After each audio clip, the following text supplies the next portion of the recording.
What's up, everybody? This is Information-Thread here. What's up, everybody? It's I, Ken Snake. Hello, everyone. This is WingedArtist28. Greetings, everyone. This is CC Trainor-Ling. And guys, we have a special guest joining us today. Please introduce yourself. Hi, guys. My name is BN King. Of course, you may formerly known as the Brony Network. To welcome everyone, and also thank you guys for having me here. Yeah, it's a pleasure to have you here. You do the live streams for everyone. Oh, Especially, yes. I'd like to thank you as well for being able to make the live streams and supplying us with the live streams. Oh, yes, yeah. Mm-hmm. Yeah, you're very welcome about that, guys. Yes.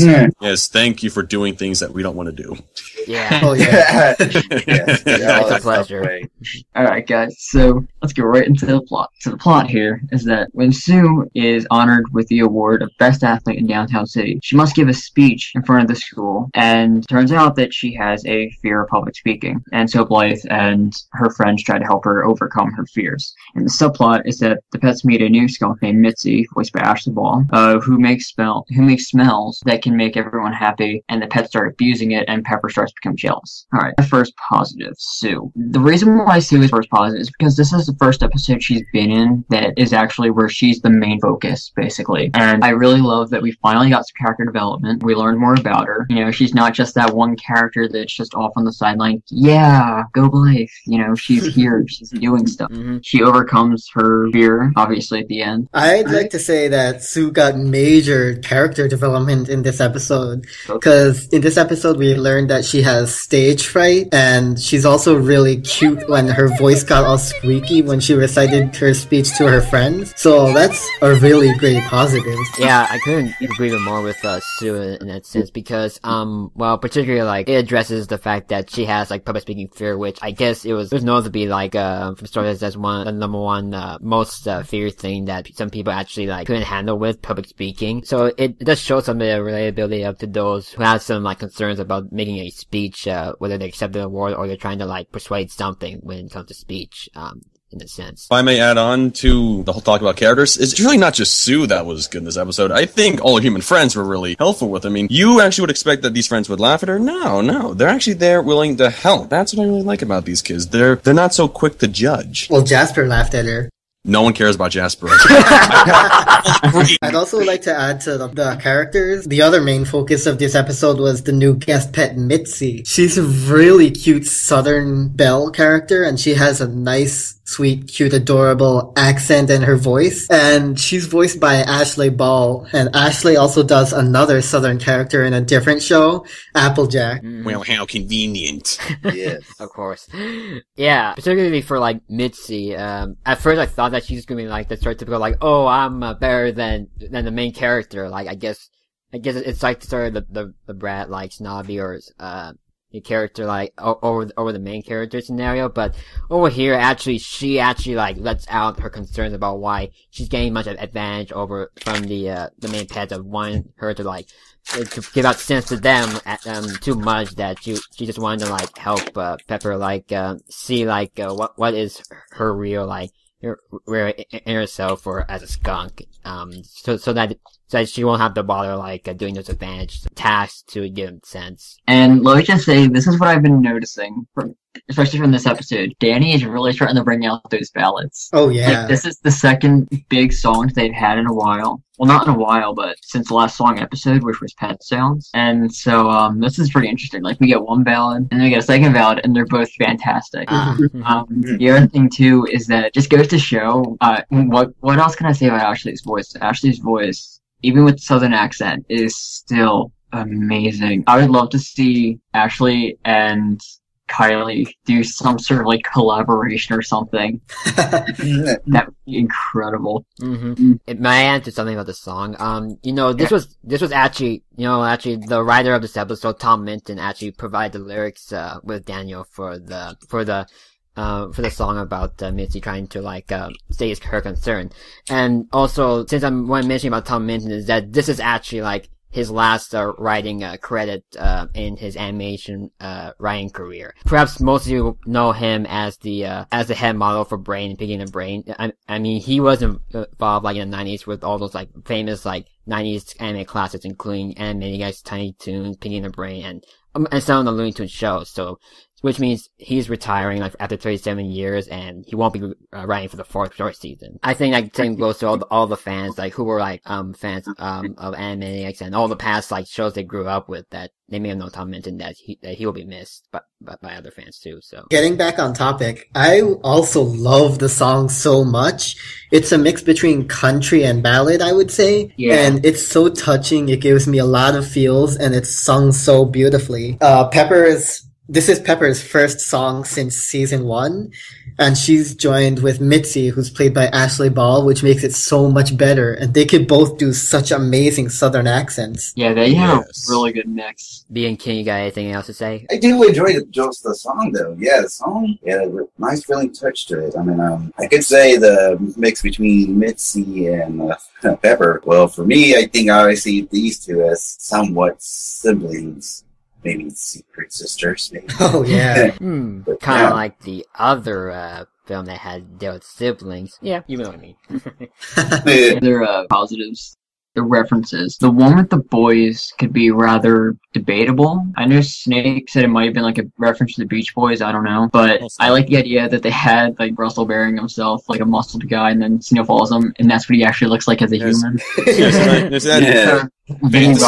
Reality. Then he's surfing on a seal. Sneal is some sort of like veg dog. And for the girls, it was a reference to Sound of Music. Yeah, it seems the hills are alive and full of jasmine. I'd like to talk about that because in my high school, in my junior year, I was in marching band, and our field show was the Sound of Music.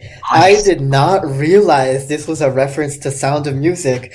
And then when someone told me, I was like, oh my god, because I love that reference, and I also love the Beach Boys. Well, I guess that's the power of addiction for you. Whenever you're addicted to many sweet scents, you're just sniffing fumes, and you're either at the beach or you're on a flowery mountain. Oh, yeah. I'd like to add one positive. When Pepper said, y'all are making me mad, I think that reminded me of Rarity from Simple Ways of MLP. And I know I mentioned Simple Ways so many times during these reviews, but it's true. They're both voiced by the same person, Tabitha St. Germain.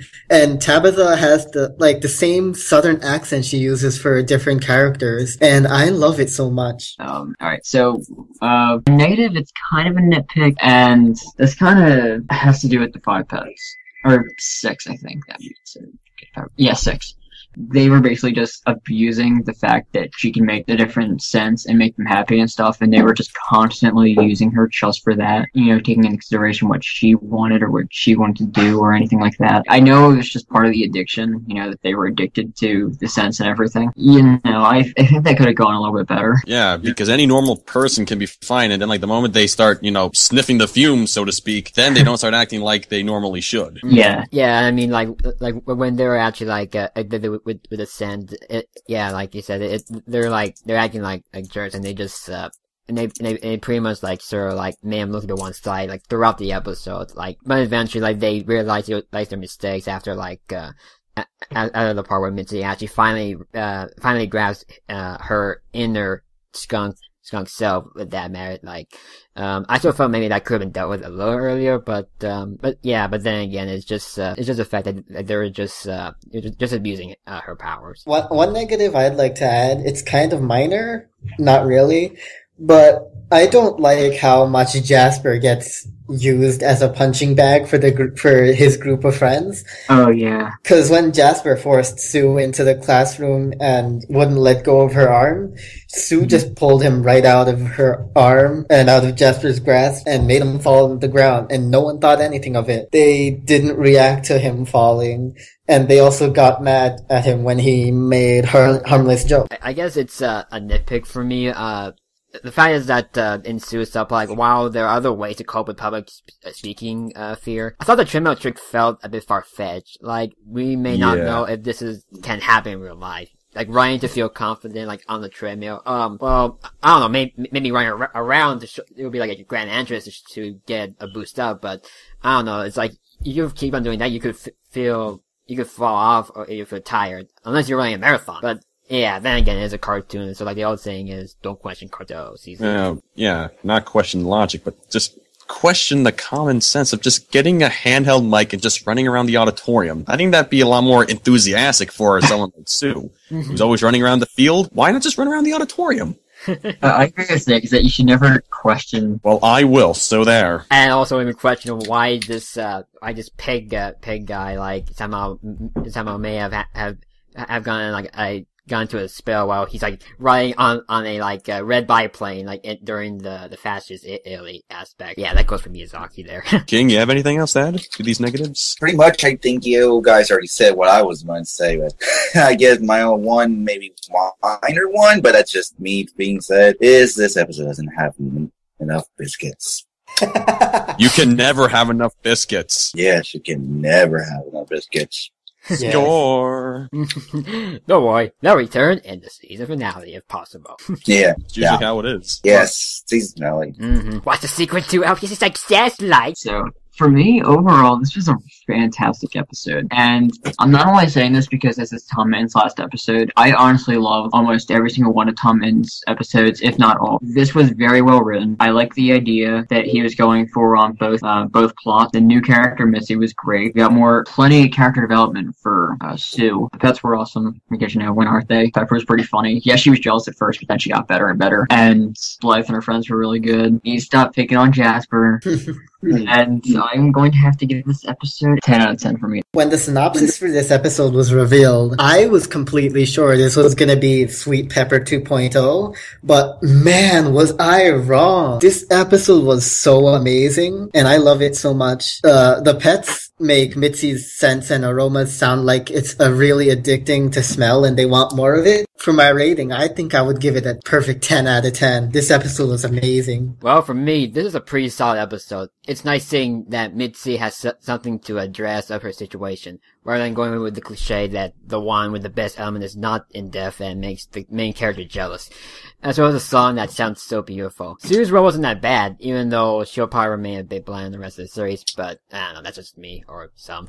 While I thought that the main pet should have just listened to Mitzi than just Pepper earlier on, it's still a great episode. So, with that said, for this farewell score to Tom Minton, since he's leaving, I'll give him a 9 out of 10, plus a seal of Acme Brain, because, you can't have enough of brains model heads, For me, I definitely have to agree with what Snake was saying. Synopsis looked pretty bad, but the episode was great. I loved Sue, especially how, she got to overcome her fear of public speaking, much like how Blythe got over her fear of being in front of cameras. So, see that development all around for everyone. Mitzi was also a really good character, even though she's going to be one-off. Her little duet with Pepper was really substantial. Loved it. References were good. All those scenes with the pets getting addicted to the scents, pretty hilarious. Won't lie, those were pretty hilarious. My only real complaint is just the whole treadmill thing with Sue. It just felt too contrived, and it just didn't seem like something that you would want to really do if you want to really help your friend out with the fear of public speaking. Just running around the treadmill was just not a good idea. If it was just a handheld mic running around the auditorium, would have been a lot better. But if you just took out that part, I think this episode is just completely perfect. So I'm actually going to give this a 10 out of 10. Love it. And our guest? Well, I do say that I do like the episode. I do like the new pet, Mitzi. She did a great job. And, of course, Ashley Baum nailed the part. Sue really did develop so well in this. I really didn't expect Sue to actually, to overcome her fears. But, yeah, it didn't, at the end, well, it was resolved. It actually went pretty well. And, let's see, of course, there's that part where the addiction, which I really do hate seeing Mitzi to be used overwhelmed by the sheer of the pets. That's just one thing I don't like. What I do like is that, well, Pepper was there to, help her. So I said, I guess I'll give this episode a 8.9 out of 10. Pretty good, decent episode. Like how this went going, and pretty good. Mm-hmm. Hey, fellow League members, I have something to say. Hopefully it won't take too long. Yeah. Okay, well, I'll just say this right here. Not only Tom Minton is leaving his duties, I'm also leaving as well. As in, with the circumstances behind the scenes, outside work, schoolwork, real life activities, and consideration to getting back into the animation art animation game, I decided to resign my membership of the League of Petshoppers. Let me explain why before you all get worried. Yeah. I've been thinking about how I'm running with my routines when it comes to maintaining real-life situations, animation, or fan community activities. My real intention was to study art and animation based on past films and shows I love in terms of story and character development. Becoming a fan of LPS as well as joining this group was, with sheer luck, allowed me to bring in confidence of me making new friends while being myself without letting others judge me on what's right and what's wrong. My interest in MLP started the confidence process a few years ago, and then LPS came in afterwards during season 2. I was grateful about each episode with honest opinions, and as well as interviews we get to chat for their achievements and trivia facts. By that I mean just discussing about what we thought about each episode. Plus, my contribution with video editing, recording, and even the drive to make LPS randomness videos were part of my confidence. Without your help and gratitude, I wouldn't get around making some videos in the past 9 months. But now that I feel that with the overwhelming demands during my membership and priorities to be a creator in art and animation as a life goal, I feel that I need to rethink on my routines by making some cutbacks. Leaving the group is one of them. I want to transition myself to focus on the activities I delayed in the past, mainly getting back into the art/animation game and interacting with those with the same interests. But I wouldn't forget the fans here and my friends who were honest and supportive. To those who know me within any fandom community, in no particular order, Philip, Steve, Safe Haven, Rocky, Snake, Sunil, James, CC, Alec, Caleb, Bacon, Kim, Ethan, who is now Eclipse, Method Man, Demetrius, Sean, Camille, Sizer, Tyler, Excellence, Oliver, Steve, Toph, Michael, Julius, Gerald, Being King, you hear, yep, Julie McNally, Cahill, Georgia Ball, the cast and crew of LPS, Brian, my families, and the rest I may have missed. You guys are amazing for my time in the league and respect for what I do with community. I will never be the one that breaks trust in any way. I keep an open-minded attitude so long as there are no hard feelings between me and you. I'll still remain a fan of LPS and MLP because I still think these are great shows to watch for families and friends. And I'll still be committed to get Tabitha St. Germain an interview opportunity since she's visiting at Emerald City Comic Con next month, regardless of not in the league anymore. It would help the fans get insights of her early on than just waiting for the next con visit much later than me, and that I'm close to the next visit. Other than that, it's now time that I move on to go solo and focus on what I really want to do in life. Plus, with the new interests outside of LPS like Gravity Falls, Wander Over Yonder, Over the Garden Wall, the independent works, and recently shorts including the Oscar-nominated The Dam Keeper by Dice Tutumi and Robert Kondo of Tonko House. With them, they remind me that with those in existence, I could do better like them in the 4C future. And that's all, Petshoppers and fans. I think that deserves a clap. Oh, this is my Rick Nixon, sign up here. Yeah. We're gonna miss you, Clay. Don't miss you, man. I'll miss you too, yeah. I mean, she'll be able to stay in touch. Yeah. Okay, good. I hope so. When I get big or get more involved with the art, because I'm trying to actually clean out my color and DeviantArt and Tumblr and stuff. Yeah, I really want to go back to drawing, so that's actually what I was intending to do, so. Mm-hmm. Yeah. When you get famous and stuff, but in the meantime, would we still be able to stay in touch? Outside of work, friends? Yeah, particularly. Yeah. Mm-hmm. Okay, awesome. Yeah, that's good. So yes, this is Trainor-Ling I Ken Snake. WingedArtist28 with my final sign-off. CC Trainor-Ling. and our guest. And BN King. Alright, and this is the League of Petshoppers signing off. We'll see you guys later. Adios. Peace out, home slices, and peace out, Clay. Alright. Thanks a lot, and I'll see you in motion. Sue Patterson, athlete, a teenager barely alive. Gentlemen, we can rebuild her. We have the technology. We have the capability to build the first bionic teenager. Sue Patterson will be that teenager, better than she was before. Better, stronger, faster.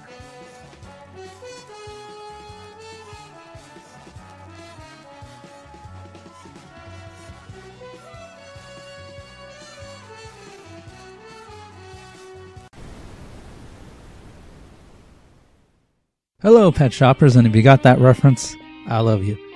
But that's not important at this moment. Right now, there's the final thoughts that need to be given. It'll come to a surprise to no one that I really like this episode, especially the fact that I really like Sue. Now, Sue has not really gotten much character development compared to the other characters. And according to most, even with this character rating system right beside me, Sue is not really a favorite amongst a lot of people. So I really thought no one was going to like this episode. But I digress. I will go back to this at the end. Right now, I want to just talk about the great things about this episode. A lot of good things in this episode. Sue got some character development. We got another episode in the school, which we don't get too much of after Season 1. Season 1, we get a lot of that. Season 2 and 3, not as much, which is alright. I like it. Of course, with the Sue plot, I really like the references. I like the jokes. I like the end lesson. I mean, I like that they actually made a reference to the $6 Million Man, which I did earlier. Something that I noticed that no one else seems to have noticed is that this plot resolve is similar to one of Testing 1, 2, 3 in My Little Pony. The idea that Sue needs to find her own way to deal with her fear of public speaking. Similar to Rainbow Dash trying to find her own way of learning the information for the test. Jasper was a bit of a jerk in this episode to Sue. Not a lot, but just a little bit. So him getting a little bit of a slight abuse is okay, I guess. Also, to some who believe that she could have ran around the auditorium at the finale of this, and that's the way she could have given her speech, I don't think that could have worked as well as some would have hoped. And I've got 5 reasons why that won't work. Reason number 1. That would just look silly. Like, really silly. Reason number 2. As you can clearly see, the mic is wired, not wireless. Reason number 3. Pretty sure the principal and the staff and everyone there would not be aware or prepared for the idea that Sue would be just take the microphone and run around with it. It's obviously wired, and I'm pretty sure they don't have a wireless mic on backup. Reason 4. I don't know about you, but it's really hard to run and have a microphone, just be talking to someone. And I'm pretty sure the school doesn't have a Bluetooth system or wireless mic that they can use. Again, back to 3. Reason 5. Pretty sure wherever Sue ends up when she's done with her speech, Principal Morris would not want to run all the way over there to give her the award. That dude can barely run in place for 5 seconds without getting winded. So you can't tell me it's far-fetched. Now we proceed to the B plot, which I think it's the B plot. Actually, I'll touch up on that a little bit later, but the pet plot was good. I enjoyed Mitzi. Mitzi was a great addition to this show, especially being a pet guest and whatnot. I mean, she's a Southern Belle, very nice, very sweet, but that actually is her problem. She's too nice and too sweet, so that people kind of abuse the scents that she delivers. She's a skunk that can only give out good smells at first. Now, when she did the scents for Minka, Penny Ling, and Zoe when it came to the flowers, honestly, I didn't think it was referencing anything. I just think they went on a hill with a lot of flowers, and it smells good. Then again, the part that no one seemed to talk about was Penny Ling getting exhausted. Oh, that was quite the hike. That part made me laugh a lot. With Russell, Vinny, and Sunil's fantasy, I wasn't necessarily thinking of the Beach Boys. For some reason, I was thinking about Family Guy at this one point. I was actually thinking about Picadillo for some reason. Weirdest thing. I have no idea why. Pepper at first was jealous, but not necessarily towards the end. She started becoming more angry towards the pets for abusing the scents that Mitzi would give. The pets became a little bit of jerks, especially how they were treating Mitzi and wanting colors that would smell. Now, it's somewhat understandable in a way. Remember, with Pepper, they have to make her really, really, really happy to get a scent, but only sometimes, once in a while. Mitzi can just deliver those scents just on the fly. And with how good the scents are, it's like a child trying out candy for the first time. Once they had one, it's like, wow, that's really good. I need to get another. Basic. I dread to say this, but I actually have a negative. And it's funny because at first I didn't see it, but a fellow pet shopper let me kind of see this a little bit clearer. Thanks to Statman Dan, I actually noticed something else. This episode is called Sue Syndrome, and yet Sue is actually the B plot to her own episode. She is actually overshadowed by Mitzi and Pepper. That she is just, her name's in the title and she's just there. She doesn't really do much. She's the plot device, but she doesn't get much else. This is odd because me and Statman Dan don't necessarily see eye to eye at most points. I really like this episode, and Sue is hopefully going to get more character development in time. Because like I said, we don't know too much about Sue, and I'd really like to know a little bit more. With that in mind, Pet Shoppers, I guess overall I will give this episode a 9.75 out of 10. It's a very solid episode. Really good stuff. I really, really wish we would have gotten more about Sue. I guess beggars can't be choosers. So, I guess Pet Shoppers, this is where I close it up. I will see you in the next episode. So thanks, and thanks again. Also later, Clay.